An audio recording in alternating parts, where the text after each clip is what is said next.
سلام، خسته نباشید. صفحه 27 درس فامیلیا. این فامیلیا یک خانواده. فایل شماره 23 رو میخونم. اکتپا یک زوج، این کون یک همسر خانوم وایف، این من یک شوهر. من به معنای مرد، آقا، شوهر هم معنی میده. این موا یک مادر، این فا یک پدر، فوئلدرا والدین،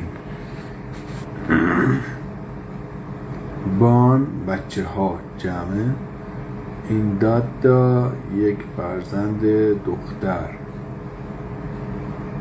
تو دودرا دو تا فرزندان دختر جمع شده، دودرا جمع داداست.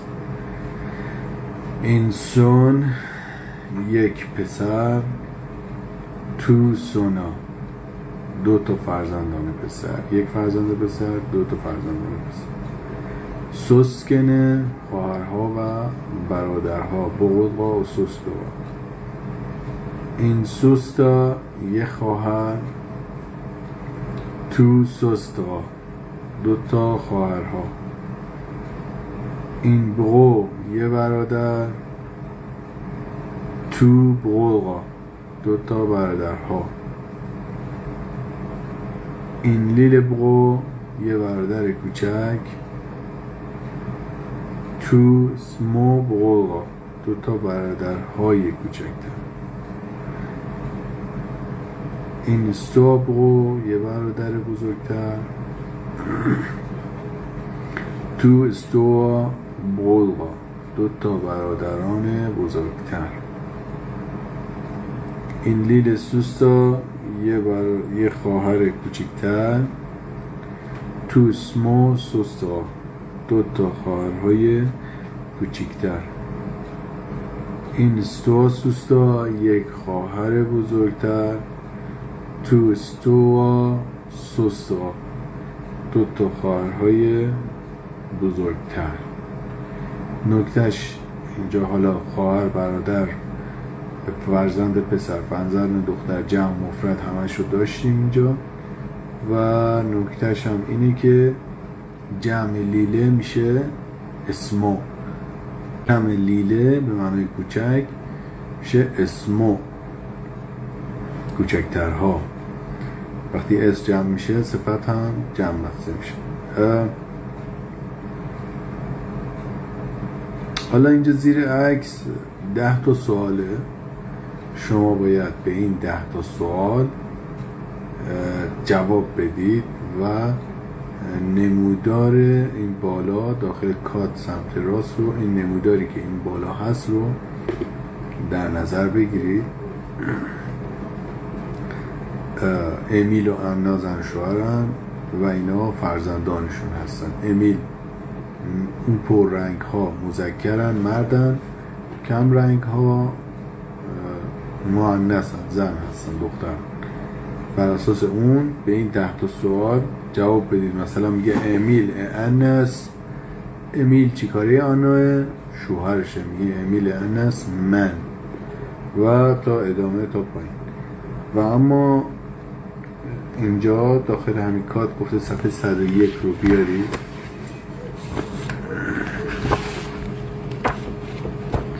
صفحه 101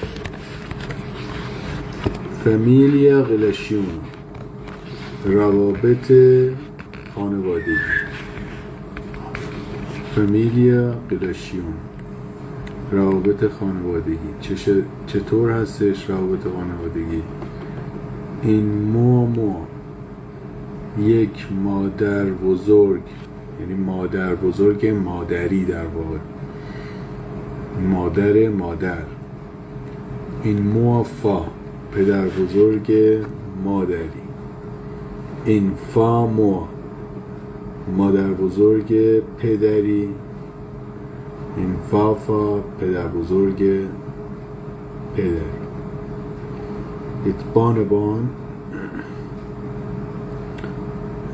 یک نوه یا تو بانوان، دو تا نوه ها جمع.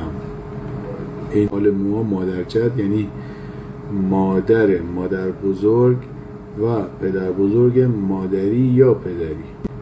آلفا پدر جد به معنای پدر بزرگ یا مادر بزرگ از طرف پدر و مادر، پدر جد. آلبان یعنی نتیجه، آلبان نتیجه، بچه نوه آلبان. ماستا خاله، مابو دایی، فستا عمه، فابرو عمو، اونکل شوهر عمه، شوهر خاله، اونکل که اونکل شوهر عمه شوهر خاله در واقع به عمو و دایی هم اونکل میگیم. تنت زندایی زنمو، هر دوتاش میشه. سووا سه تا معنی میده از سه جهت، میشه شوهر خواهر،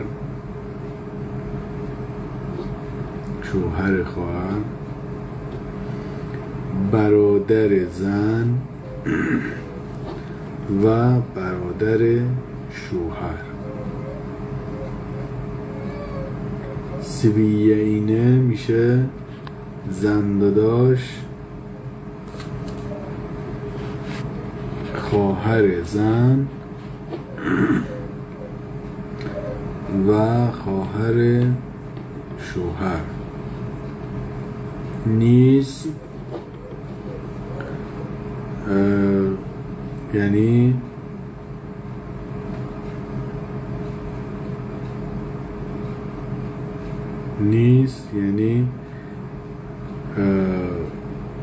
برادرزاده و خواهرزاده دختر. نیز نیوو یعنی برادرزاده و پسرزاده، برادرزاده و خواهرزاده پسر. کوسین کلن دخترای فامیلو میگن کوسین. پس کوسین میشه دخترای فامیل، کوسین یعنی دخترای فامیل.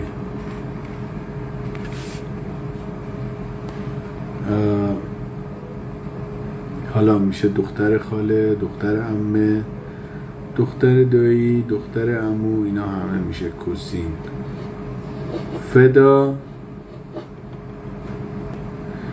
فدا میشه پسرای فامیل، پسر عمو، پسر دایی، پسر خاله، پسر عمه.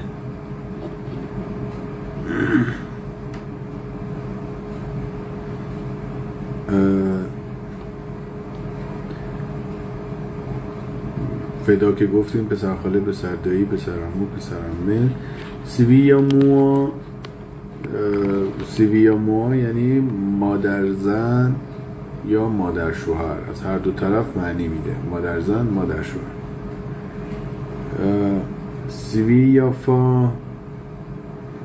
سیویافا میشه پدر زن، پدر شوهر، از هر دو طرف پدر زن، پدر شوهر.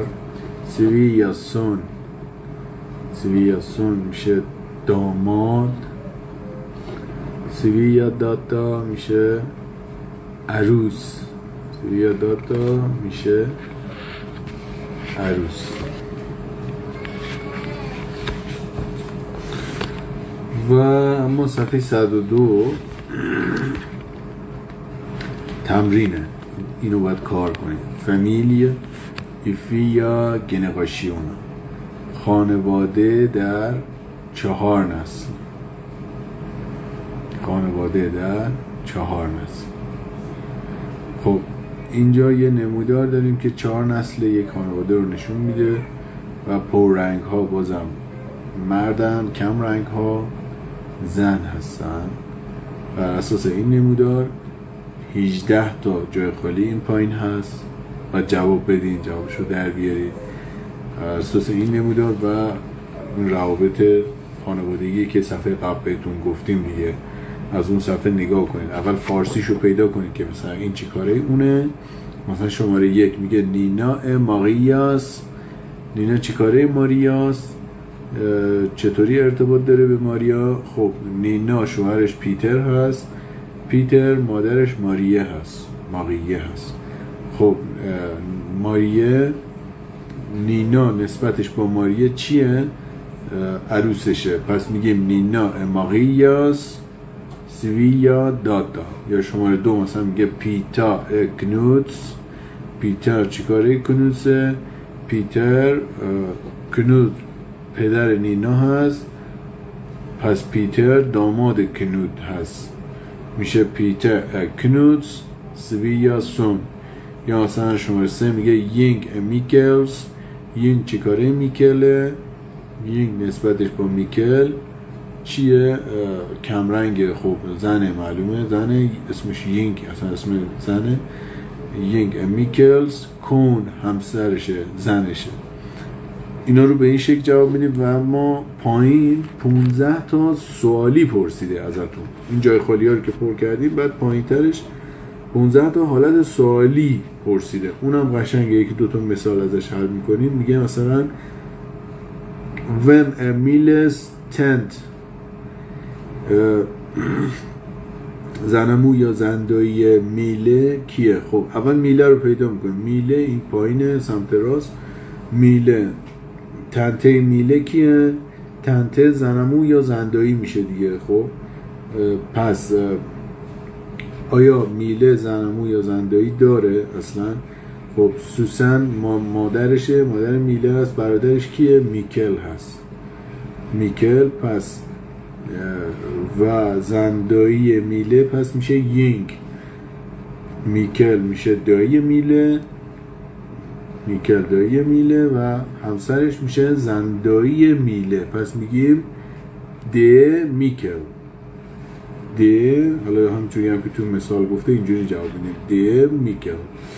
دومی میگه ومنگ بان هماقی و چارلز.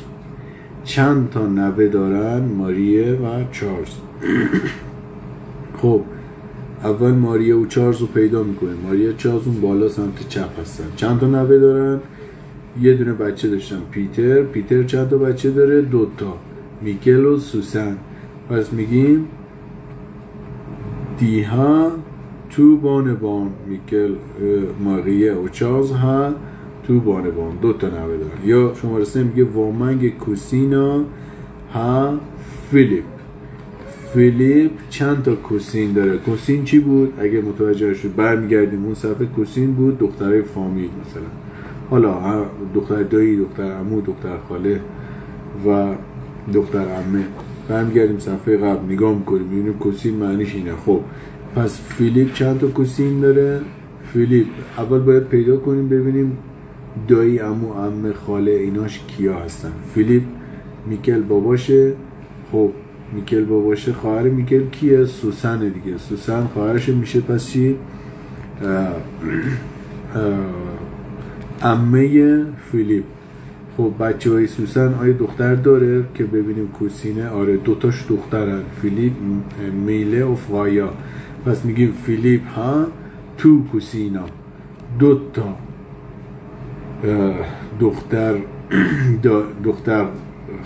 دختر عمه داره، ببخشید دختر عمه داره. و به همین ترتیب حالا مثلا یه دونه دیگه سوال 4 هم حل کنیم. میگه ومن نینا سوی مو. نینا مادر شوهرش کیه؟ مادر سوی مو، مادر شوهرش. نینا شوهرش پیتره، مادر شوهرش ماقیه. میگیم ده ماغیه و تا ادامه اینو همه رو حل کنید که اینو که شما کار کنید قشنگ یک چیزایی دستتون میاد از روابط خانوادگی میشینه تو ذهنتون و یه ساختاری از روابط خانوادگی رو اینجا برای شما میچینه که بهتر توی ذهنتون بشینه. حالا برگردیم صفحه همون درس فامیلین، صفحه چند بود؟ صفحه 27. صفحه 28 رو بیاریم اینجا رو که گفتیم. صفحه 27 رو علامت بذارید که اون تمرینش رو حل کنید دیگه. این صفحه 28 صفحه 28. خب فایل صوتی شماره 24 رو من میخونم و ترجمه میکنم. اوفس فامیلیه، خانواده اوفه. اوفه هاکون این لیل فامیلیه. اوفه دارد فقط یک خانواده کوچک. هانس مو اوفا بوا اسپانیا. پدر و مادر او زندگی میکنن در اسپانیا. هانسیا اکس سینه فویلدغا ساتید. او نمیبیند والدین خودش را اغلب. من هنها تو سوسکنه هیر ایدنمارک. اما او دارد 2 خواهرها و برادرها اینجا در دانمارک. این لیل سوستا و این لیل بو. یک خواهر کوچکتر و یک برادر بزرگتر. هانس لیل برو هیلدا نیلز. برادر کوچکتر او اسمش نیلزه. و هانس لیل سوستا هیلدا نتاشیا. و خواهر کوچیک او اسمش ناتاشا هست. هنها هاست این موما. او دارد همچنان یک مادر بزرگ. اون هیلدا ماریه. نام او ماریه هست. هانس موفا ادول. مادر بزرگ او پدر بزرگ مادریش میگه. حالا اونم که گفت هنهایاس این موموا مادر بزرگ مادری. هانس موفا ادول پدر بزرگ مادریش مرده. اوفه به سوی تیت نیلس و ماریه. اوفه اغلب نیلس و ماریه رو ملاقات میکنه. دیبوایی اودنسه. اونها در اودنسه زندگی میکنن. انتیلای تلفن من نتاشا. او به وسیله تلفن با ناتاشا صحبت میکنه. هون بوا ای کوپنهاگ. او در کوپنهاگ زندگی میکنه. اوفه سینگل. اوفه مجرده. اوفه بویلینگ. اوفه تنها زندگی میکنه. هنه گیفت. او متأهل نیست. اون هنها نون کرسته و او هیچ معشوقه‌ای ندارد. هن با یه توز یودنس سمسین هون پرله. او زندگی میکند در اودنسه، در یک خانه‌ای در اودنسه همراه با سگ خودش پرله. ناتاشا این لیمو. ناتاشا یک مادر تنها است، مادر مطلقه تنها. حالا این لیمو، این لی به معنای تنها، کسی که منظورش اینه که یک زنی که این لیمو منظورش اینه که یک زنی که طلاق گرفته و تنهاست، یعنی شوهرش نمرده، طلاق گرفته، بهش میگن حالا مطلقه. ناتاشا اسکیل. ناتاشا طلاق گرفته است. او بوا و زندگی میکند سامسین داتا لک پوتسیکس. زندگی میکند همراه با دختر خودش لکه در 6 سال. دیبواین لایلی هل. اونا زندگی میکنن در یک آپارتمان کوپنهاگ، در یک آپارتمان در کوپنهاگ. لکس فا پدر لرکه ناتاشاس اکسمن پدر لرکه همسر سابق ایکسمن یعنی همسر سابق ناتاشا بوآز ای کوپنهاگن زندگی می کند همچنان در کوپنهاگ. نیلز استودیان نیلز هست دانشجو استودیانه. نیلز تحصیل میکنه. لیس مدیسین او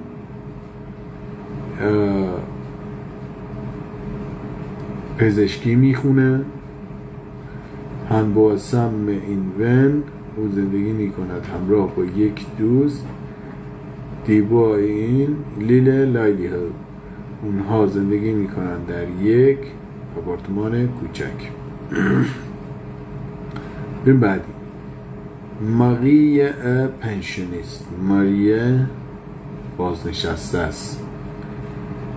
Marie ist zu 95 und arbeitet für ماریه هست 97 سالش و او البته که میگه البته کار نمی کند. هونه اینک او بیوه هست. اینکه یعنی بیوه.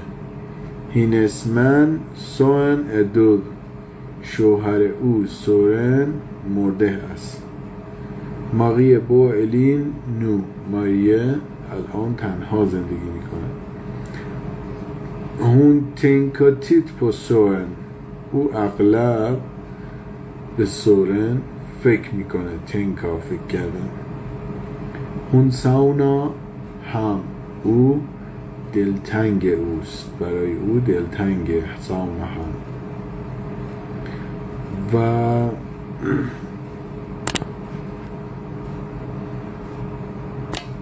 حالا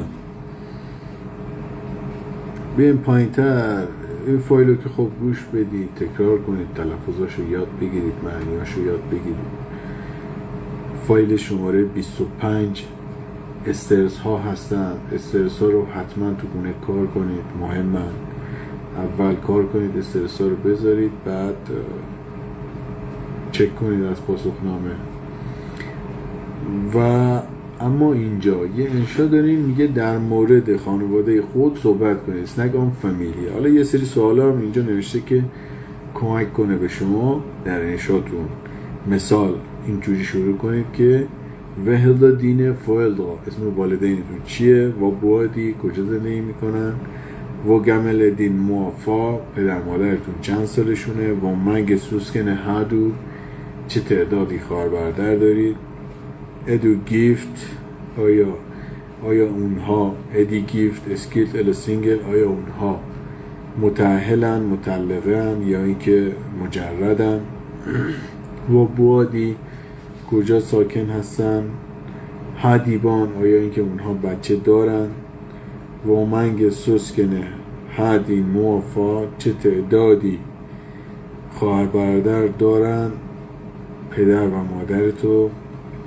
و منگ بقولقا و منگ سوستا چه تعدادی برادر و چند تا خواهر؟ و اینکه لیو دین موافا آیا مادر بزرگ یا پدر بزرگ شما یا فافا یا فاموا اینا زندگی میکنن در قید حیات هستن؟ اگه هستن و گمل دین موافا و اینا چند سالشونه؟ و یادتون باشه از اون نسبت های فامیلی که ما بهتون گفتیم 101 102 از اونجا از اون نسبت ها توی انشاتون میخوایم استفاده کنیم. مثلا اینقدر داداش دارم، اینقدر خاله دارم، اینقدر عمو دارم، دایی دارم، خواهر برادرام اینجوری اونجوری و از اون نسبت ها میخوایم استفاده کنیم دیگه توی انشاتون داشته باشید. اما یه نکته دیگه ای که میتونه برای شما خیلی کمک کنه توی انشا نویسی گرامری، نکات گرامری توی صفحه 119 رو بیارید تا من یه سری ضمایر و یه سری گرامرها رو اینجا برای شما توضیح بدم که از این گرامر هم در انشاء خودتون استفاده کنید، سعی کنید به کار بگیریدش چیزایی رو که صفحه 119 بهتون میگم حتما یعنی سعی کنید ازش استفاده کنید به خوبی در انشاتون تا اوکی بشه. خب ببینید اینجا صفحه 119 پرونومینا ضمایر رو داریم، جدول ضمایر رو داریم، یه جدول کامل و تمام شده از همه چیز توش هست. مثلا میگه ببینید از سمت چپ جدول میخونم، اینتل یعنی مفرد، فیلیتل یعنی جمع. حالا اینتل فرست پرسون اول شخص مفرد، دوم شخص، سوم شخص مفرد. فیلیتل اول شخص، دوم شخص، سوم شخص جمع. این پرسوناش 1 2 3 زده، منظورش اینه. ستون اول میگه سابجکت پرونومین، ضمایر فاعلی. قبلا هم گفتیم، یه بار دیگه هم میگیم. یای، من، دو، تو، هن، اوی مذکر، هون اوی مؤنث. دنودت میتونه به عنوان ضمیر فاعلی اشیا یا حیوانات یا اجسام قرار بگیره. وی ما، ای شما، دی آنها. بعدی object پرونومینا، ضمایر مفعولی. مای، ببین ضمایر مفعولی هر کدوم 5 تا معنی میدن. من برای اینکه حالا اشتباه نشه خودم هم اینجا می نویسم که میخوام بگم. ببین مای رو حالا یه بار معنی میکنم. معنی اصلیش هست برای من. 5-6 تا معنی میده توی جمله های مختلف. 1 برای من، 2 من را، 3 به من، 4 از من، 5 برای من، برای من، به من را، از من، یا با من. و این معنی ششمش اختصاصیه. حالا بهتون میگم یعنی چی اختصاصی. دور این معنی ششمش خط بکشید، یعنی خودم را. حالا خودم که میگیم فقط خودم را، مثلا همه اون 5 تا معنیایی که اون بالا داره رو میتونیم با خودم چیز کنیم. مثلا برای خودم، خودم را، به خودم، از خودم، با خودم. واسه همین میگم این خودمه معنی ششمش اختصاصیه که هر کدوم از اونایی که اون بالا ما گفتیم مثلا به من اضافه کردیم میتونیم اینا رو به خودم اضافه کنیم که این خودمه بهش میگیم انعکاسی. حالا بهتون توضیح میدم که انعکاسی چی هستش. پس این معنیاش. حالا من اینا رو همه رو این 5 تایی که گفتم، 5 تا معنی، 5-6 تا معنیایی که گفتم برای همه اینای دیگه شما میتونید استفاده کنید. من همون برای منشو تو معنی ها میگم. دای برای تو، هم برای او مذکر، هینه برای او مؤنث، دنودت برای این یا آن که دنودت به عنوان ضمیر مفعولی اشیا یا اجسام و حیوانات میتونن تو جمله قرار بگیرن. آس برای ما، یا برای شما، دم برای آنها. پاسیو پرونومینا، ضمایر ملکی. مین، میت مال من، میت به معنی مال من، مین مال این ارداست، میت مال ایت اردها هستش. مین مالهای من، اموال من، مال اسامی جمع. دین، دیت هم به همین ترتیب مال تو، دین مال این ارده، دیت مال ایت ارده. دینه مال اسامی جمعه، میگه مالهای تو، اموال تو. هنس مال اوی مذکر، هینس مال اوی مؤنث. دنس و دتس یعنی همون دن و دت هستن، یه اسم ملکی به آخرشون اضافه کردیم که برای هنس مال او مذکر، هینس مال او مؤنث، دنس و دتس مال این یا آن، مال اشیا، اجسام و یا حیوانات به کار برده میشه به عنوان صفت ملکی در جمله وایس مال ما، یس مال شما، دس مال آنها. اما تو قسمت سوم شخص مفرد ضمایر ملکی ما یک کادر دیگه هم داریم که نوشته سین، سیت و سینه. خب اینا چی هستن؟ سین و سیت و سینه هم همتراز هنس و هینتس و دنس و دتس توی سوم شخص مفرد ضمایر ملکی قرار میگیرن. خب اینا سین، خب یه نکته ای که هست، سین مال این اورد هاست، نکتهشو میگم بعد حالا گرامراشو در طول مسیر میگم. سین مال این اورد هاست، سیت مال ایت اورد هاست، سینه مال اسامی جمعه. به معنای چی؟ به معنای مال خودش، میگه مال او نیست، یا مال آن نیست، مال این نیست، یا مال اون حیوان نیست، مال خودشه، میگه مال خودش. سین، سیت و سینه، جایی که کسی یک حالا مفعولی برگرده به فاعل خودش، میگه سین، مثلا سین بیل ماشین خودش، یا سیت هوز خونه خودش، سین بوا کتاب‌های خودش. حالا این توضیحات بیشترش رو میگم، تا همینجا فعلا داشته باشید. و اما ستون آخر، ستون آخر رفلکسیو پرونومینا، ضمایر انعکاسی که گفتم میگم بهتون. رفلکسیو پرونومینا ضمایر انعکاسی هستن. ضمایر انعکاسی چی هستن؟ ضمایر انعکاسی همان در واقع همان ضمایر مفعولی هستن. ضمایر انعکاسی در واقع همان ضمایر مفعولی هستن که فقط توی سوم شخص جمع و مفردش فرق میکنه، به معنای سای هستش. حالا توی سوم شخص مفردش میگیم سای، میگیم خودش را، توی سوم شخص جمعش هم میگیم سای خودش را.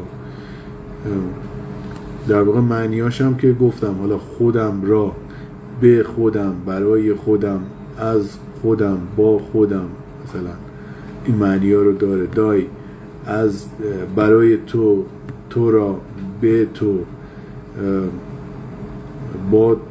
با تو، خودت را. ولی سای تو قسمت سوم شخص دیگه میشه خودشان، خودش را، به خودش، برای خودش، با خودش، از خودش. این معنی ها رو میده. این با خودش، با خود، اینا رو باید معنی کرد.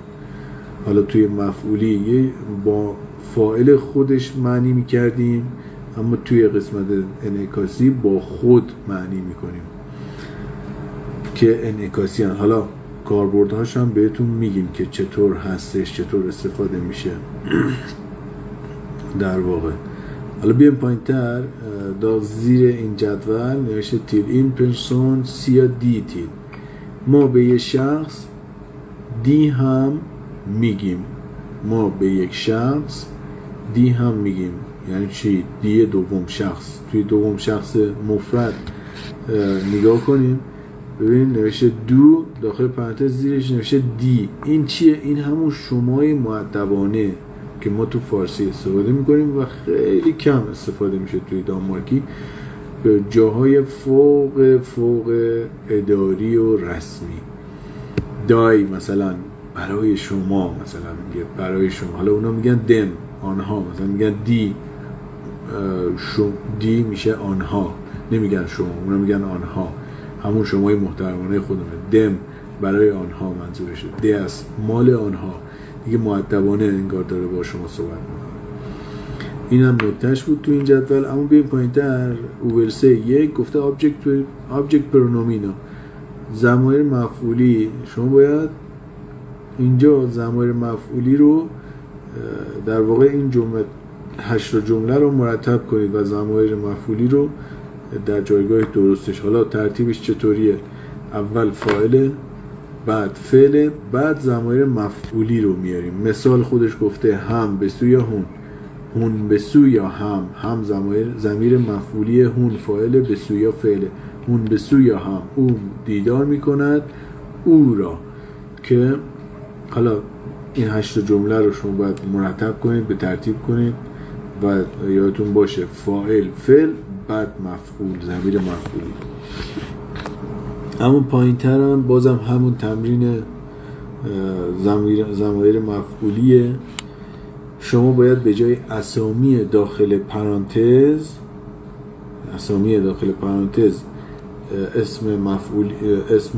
ضمیر مفعولیش رو پیدا کنید و داخل جای خالی قرار بدید که حالا این اسامی رو اینجا نوشته، شما میتونید این اسامی رو فاعل هاشو از این کادر کوچیک سمت راست فاعلش رو اول پیدا کنید، بعد ضمیرش هم جلوش نوشته، بعد اونجا وارد کنید. مثلا سوسینه اسم دختره، فاعلش میشه چی؟ هون. خب هون میریم اینجا نگاه میکنیم توی جدول، هون ضمیر مفعولیش میشه هینه، میگیم هون به سوی یا هینه، اون ملاقات میکند، دیدار میکند او را. جنس و میگه جمع میشه، فاعلش میشه ما. کارل مثلا اسم مرده، مای و مینون، اینا رو باید فاعلاش رو پیدا کنیم، بعد ضمیر مفعولیش رو جلوش نوشته، بعد وارد این جای خالی کنیم. اینم تمرین قشنگه، ضمیر مفعولی رو کار کنید تا ضمیر مفعولی براتون جا بیفته. اما صفحه بعد گفته پوزیتیو پرونومینا سین سیت سینه، ضمایر ملکی سین و سیت و سینه، همون جور که توضیح دادم اون صفحه، اینجا هم یه بار دیگه توضیح داده. داخل کاد سمت راست در مورد سین و سیت و سینه گفته، حالا مثال زده، با مثال توضیح داده. سین مو این ارده، این مو چون ما میگیم این مو این ارده، میگیم سین مو یعنی چی؟ مادر بزرگ خودش. سیت استودیوی خودش، چون تی ارده ات استودیومه، میگیم سیت استودیوم. سین ونا دوستان خودش، چون ونا جمع دوستان هست، سینه استفاده میکنیم برای جمع، میگیم تو ونا، دو تا دوست ها، پس میگیم سینه ونا. حالا مثال هم اینجا پایین مثال ها رو جمله درست کرده. Han besöker sin mormor. Hon är glad för sitt studium. Han talar med sina vänner. اولی میگه اون مادر بزرگ خودش رو میبینه، دیدار میکنه. دومی میگه او از بابت استودیوی خودش راضیه و سومی میگه او صحبت میکند با دوستان خودش. این خودشه هست توی معنی، از لحاظ معنایی پس تا اینجا متوجه شدیم. سین و سیت و سینه به معنای خودشه، حالا این اردو ات اردو و حالت جمع. اما از لحاظ گرامری هم میگم بهتون، حالا فعلا تا اینجا ضمایر مفعولی هم که از لحاظ معنایی و گرامری گفتم بهتون چطوری کار بردش. حالا شما باید اینجا این 6 تا سمت چپ، همین صفحه 120 سمت چپ 6 تا جای خالی، این 6 تا جای خالی رو با سین و سیت و سینه بر اساس این ارد و جمعشون پر کنید اینجا رو. تا اینجا مشکل نده. اما بریم پایین تر. حالا گفتم لحاظ معنایی سین و سیت و سینه رو شناختیم، اما لحاظ گرامری چطوریه؟ میخوایم همین رو بررسی کنیم اینجا داخل این کار. هنس و هینس الا سین سیت یا سینه. میگه هنس و هینس یا سین و سیت و سینه، کدومش رو ما استفاده کنیم توی جمله؟ چطور؟ کی؟ خب ببین، هنس و هینس به عنوان فاعل در جمله استفاده میشن و فقط هنس و هینس استفاده میشن.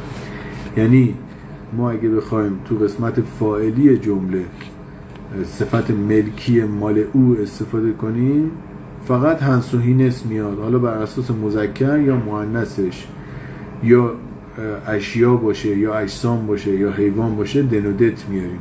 حالا اون بحث ما دنودت نیست، اصلا کلا دنسودت نیست، با اون کاری نداریم. بحث ما هنس و هینس. پس تو قسمت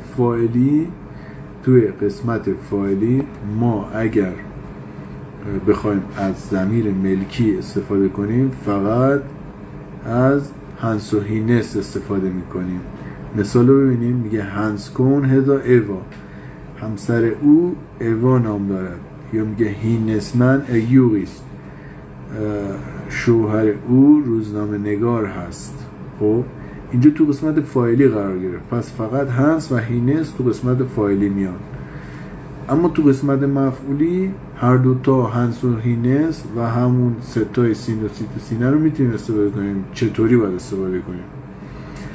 ببینید ما سین و سیت و سینه رو زمانی در قسمت مفعولی استفاده میکنیم که مفعول ما یک عمل یا یک عمل کرد، یک نتیجه، یک کار کرد، یک چیزی رو در برگشت ارتباط مستقیم داشته باشه با فاعل خود جمله ما، فاعلی که توی جمله ما هست. پس زمانی، یه بار دیگه میگم، زمانی از سین و سینه در جمله قسمت مفعولی استفاده میکنیم که مفعول ما ارتباط مستقیم داشته باشد با خود فاعل جمله ما، یعنی مستقیما به فاعل خودمون برگرده که در واقع گفتیم به معنای خودش هستش. مثالش رو ببینیم، میگه په السکا سین کون، په عاشق همسر خودش هست. سین کون الان مفعول جمله ماست،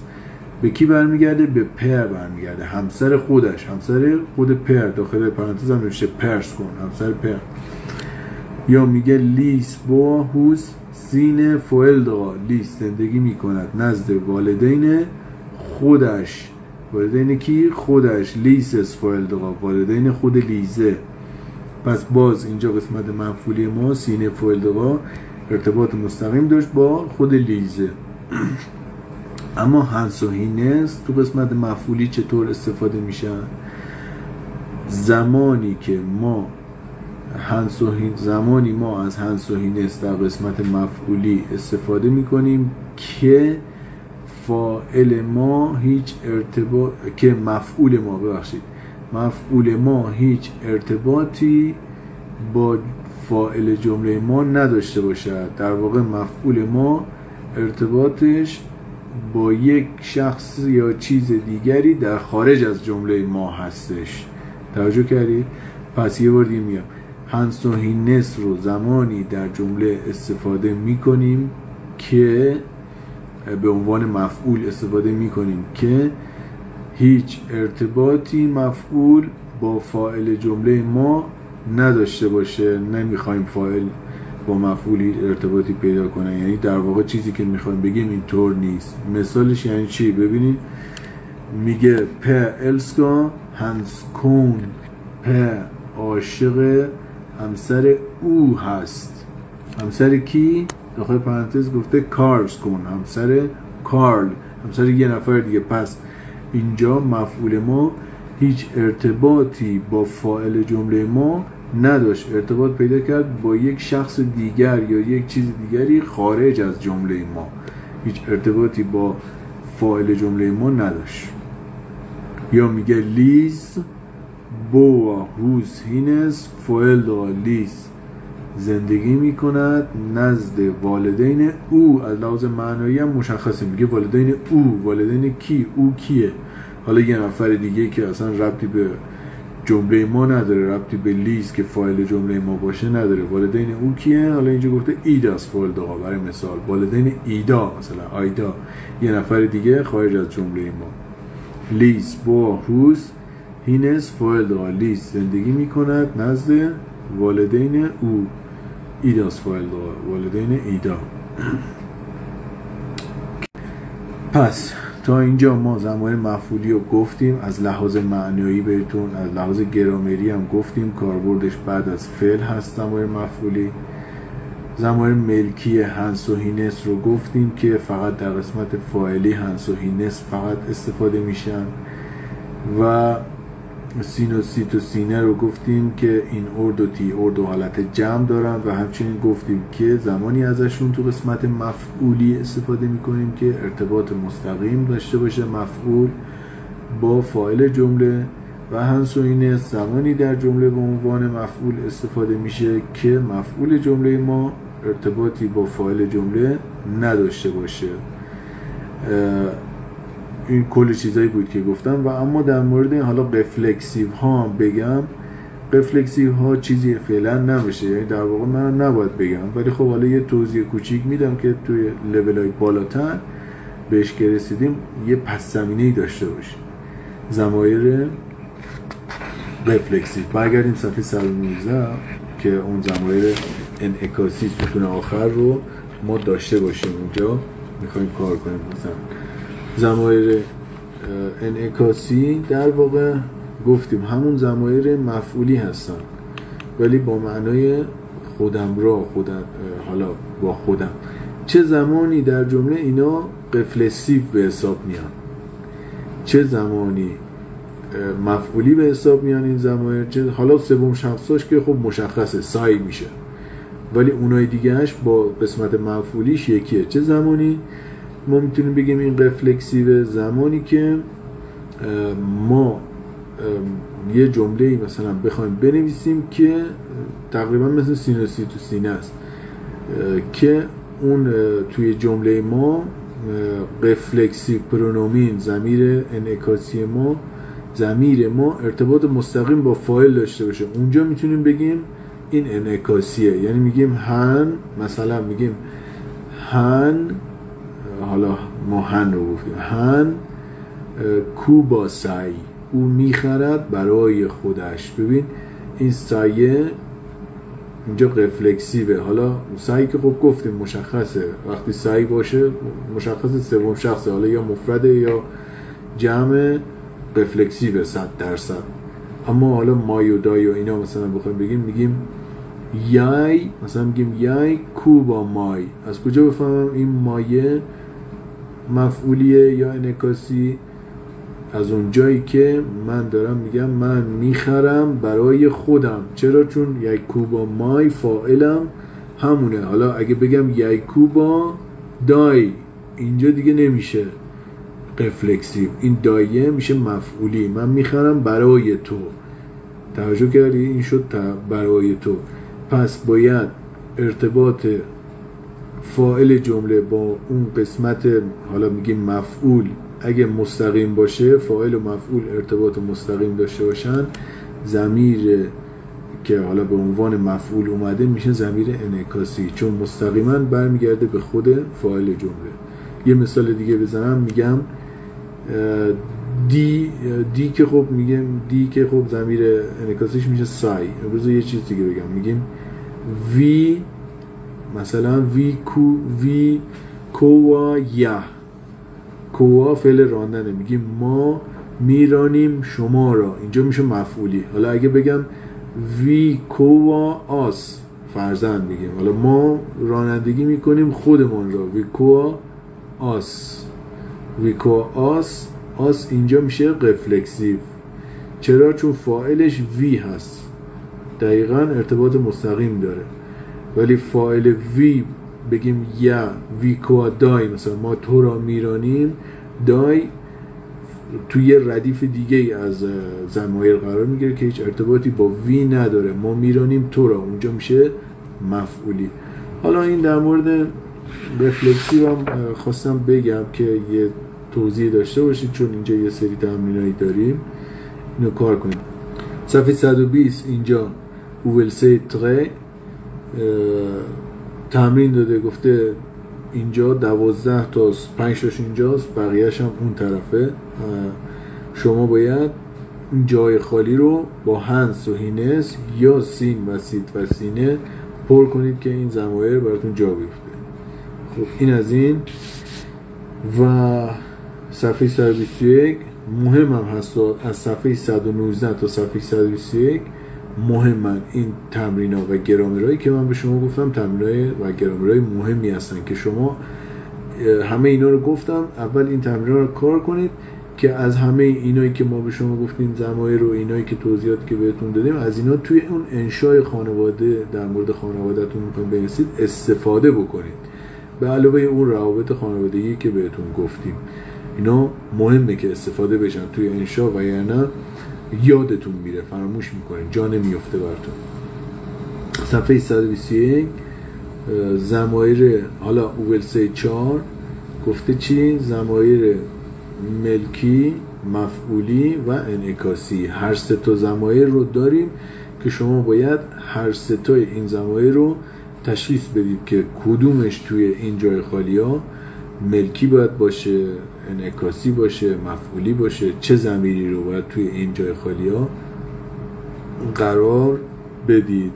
اینم حل کنید ایشالله تا جلسه بعد درسمون باشه تا صفحه 68 بودیم، نه صفحه چند بودیم؟ صفحه تو صفحه 28. تو صفحه 28 علامت بزنید اون پایین، البته خودش هم نوشته صفحه 119 تا 121 که یادتون نره این تمرین رو دارید، و همچنین صفحه 27 رو هم اون پایین علامت بزنید. صفحه 101 102 که نوشته اونجا دورش خط بکشید علامت بزنید که یادتون نره اینو حل کنید. خسته نباشید، شب شما خوب و خوش و به خیر باشه. امیدوارم که شب خوبی داشته باشید، امیدوارم که تونسته باشید از این جلسه استفاده بهینه رو ببرید و اینکه تا جلسه بعد میسپارمتون به خدا و خدا نگهدار شما.